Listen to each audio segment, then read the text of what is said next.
अस्सलाम वालेकुम। सऊदी अरब के अंदर खुश आमदीद हाल मेरे भैनों ते भरावां नूं ते उम्मीद है कि सारे खैर खैरियत से होंगे।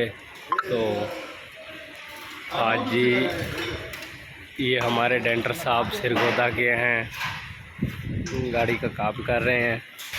ये चाचा चाचा क्या नाम? मैं नाम भूल गया, क्या नाम है? चाचा मिस्री खान गलाब का ड्राइवर है ये चाचा, और ये पेशावर का है, स्वात का। ये चाचा गफूर अमरीकी डेंटर है, काफ़ी बड़ा डेंटर है, और ये गाड़ियाँ लगी हुई आती हैं इसके पास। तो मज़ीद मैं इसका आपको दूसरा शौक़ भी दिखाता हूँ वीडियो के साथ।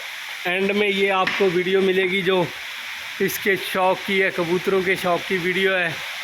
ये इसने कबूतर रखे हुए हैं, वो उसके अंदर भी रखे हैं, इसके अंदर भी इसने कबूतर रखे हुए हैं। तो ये कबूतरों का काफ़ी शौकीन है। तो इधर से आपको इसका पूरी वर्कशॉप का विज़िट करवाते हैं।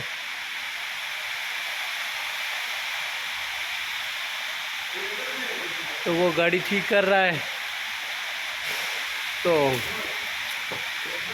हमारे चैनल को जल्दी सब भाई जिसने हमारे चैनल को सब्सक्राइब नहीं किया वो जल्दी सब्सक्राइब कर लें, हमें सपोर्ट करें प्लीज़ सारे भाई मिलकर। तो इंशाल्लाह इससे अच्छी वीडियो आपको मिलती रहेंगी। तो ये बाजी वाले कबूतर है, ये सऊदी अरब के अंदर बाजी लगाता है। वो देखो वो उधर भी बैठा है, इसके काफ़ी सारे इसने कबूतर रखे हुए हैं, काफ़ी शौकीन आदमी है ये। तो अगर हमारी वीडियो अच्छी लगे तो वीडियो का एंड तक विज़िट करें, इंशाल्लाह हमारी वीडियो आपको अच्छी लगेगी। तो हमारे चैनल को सब्सक्राइब करें। तो यहाँ पे वीडियो करते हैं एंड, तब तक के लिए अल्लाह हाफिज़।